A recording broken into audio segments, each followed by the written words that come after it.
आदित्य शाहीन और आज हम लोग डिस्कस करने वाले हैं MMPC 003 सॉल्व द असाइनमेंट इन हिंदी। और ये जुलाई 2026 और जनवरी 2027 सेशन के लिए है। व्यवसायिक परिवेश इसका जो सब्जेक्ट है उसका नाम है। और जो आपके स्टूडेंट्स हैं जुलाई के लिए, उनके लिए 31 अक्टूबर 2026 लास्ट डेट है। और जो जनवरी 2027 के स्टूडेंट हैं उनके लिए 30 अप्रैल 2027 लास्ट डेट है। तो देख सकते हो आप लोग कितने क्वेश्चंस दे रखे हैं। यहाँ पे 5 क्वेश्चंस दे रखे हैं, 20 मार्क्स ईच क्वेश्चन है, आपको जस्टिफाई करना है। स्टार्ट करते हैं सबसे पहले क्वेश्चन से। राष्ट्रीय आय नेशनल इनकम के आकलन की आवश्यकता क्या है? राष्ट्रीय आय के आकलन की विभिन्न विधियों की चर्चा कीजिए। राष्ट्रीय आय नेशनल इनकम किसी देश की एक वर्ष में उत्पादित सभी वस्तुओं और सेवाओं के मौद्रिक वैल्यू का योग जो होता है, इसे किसी देश की आर्थिक सेहत का बैरोमीटर कहा जाता है। तो सबसे पहले इसमें राष्ट्रीय आय के आकलन की आवश्यकता बताई है। फिर विकास दर को मापने का एक मापदंड बोल सकते हो आप। जीवन स्तर का तुलनात्मक अध्ययन कराता है। कर नीति जो टैक्स है इसको भी डिसीजन मेकिंग में हेल्प करता है।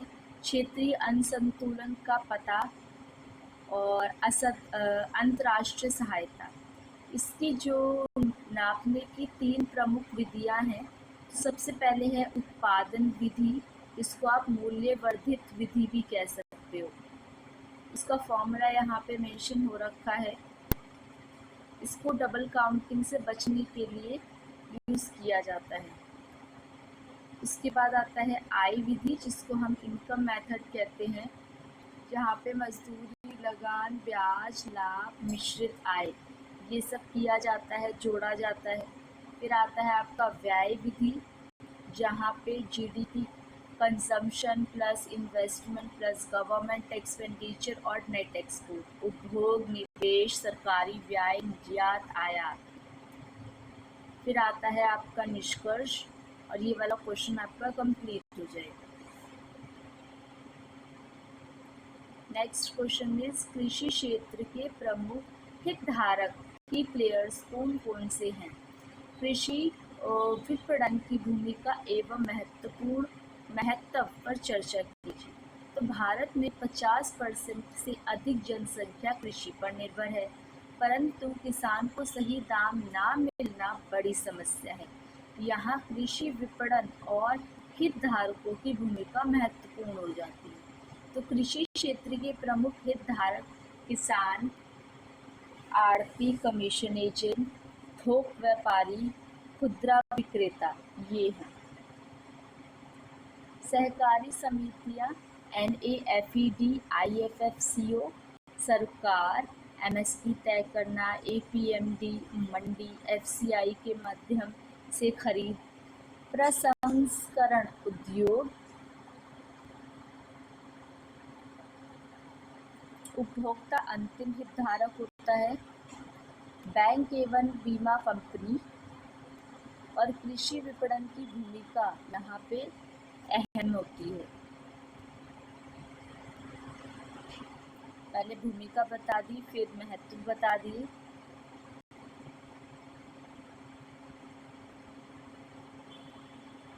खाद्य सुरक्षा, मूल्य स्थिरता, निर्यात बढ़ाना, ग्रामीण रोजगार, कचरे में कमी,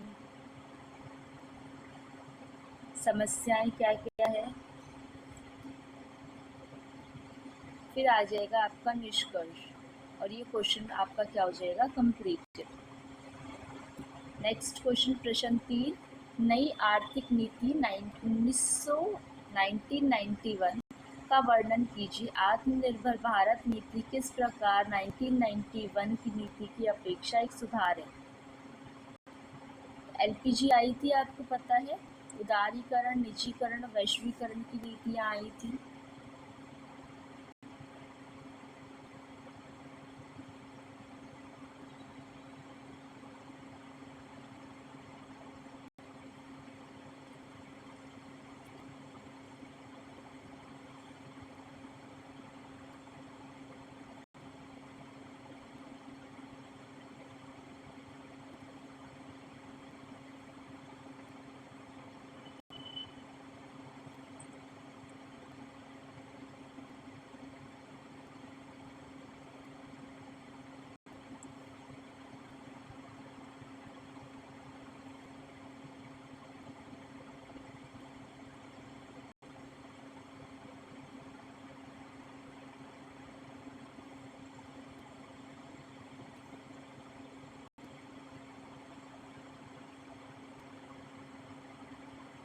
फिर आपका निष्कर्ष हो जाएगा।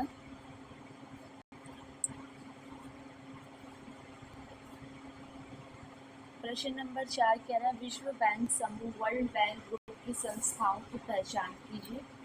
IMF तथा विश्व बैंक के बीच अंतर स्पष्ट कीजिए। तो 1944 में ब्रेटन वुड्स सम्मेलन में IMF और विश्व बैंक बने। दोनों वैश्विक आर्थिक स्थिरता के लिए हैं, पर उनका काम अलग अलग है। विश्व बैंक समूह की 5 संस्थाएं हैं, जिसमें IBRD मध्यम और निम्न आय वाले देशों को दीर्घकालीन ऋण प्राप्त कराता है। IDA इंटरनेशनल डेवलपमेंट एसोसिएशन सबसे गरीब देशों को बिना ब्याज ऋण और अनुदान। IFC इंटरनेशनल फाइनेंस कॉरपोरेशन विकासशील देशों में निजी क्षेत्र को ऋण और निवेश। MIGA multilateral investment guarantee agency. ICSID international centre for settlement of investment dispute. फिर आता है आपका IMF और विश्व बैंक में अंतर।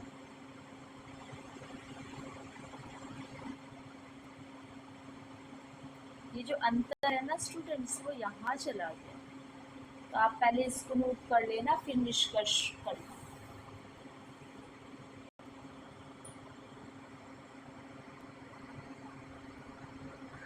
पहले ये नोट कर लेना, ये वाला टेबल, और उसके बाद आप ये वाला निष्कर्ष नोट कर लेना। IMF डॉक्टर है जो इमरजेंसी में इलाज करता है, और विश्व बैंक आर्किटेक्ट है जो लंबी इमारत बनाता है। प्रश्न नंबर 5 वस्तु एवं सेवा कर GST क्या है? GST की प्रमुख विशेषताओं एवं लाभों की व्याख्या कीजिए। तो 1 जुलाई 2017 को ये बना था। एक राष्ट्र एक कर एक बाजार के नारे के साथ GST लागू हुआ था। इसने 17 अप्रत्यक्ष करों को बदल दिया था। GST क्या है पहले इसको बताया गया है। फिर GST की प्रमुख 5 विशेषताएं हैं। इसमें 0%, 5%, 12%, 18%, 28%।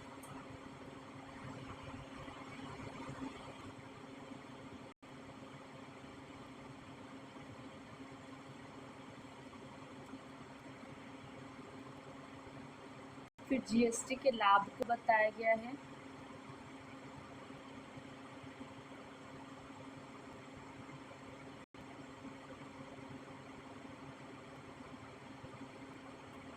व्यापार को कितना लाभ है वो बताया गया है।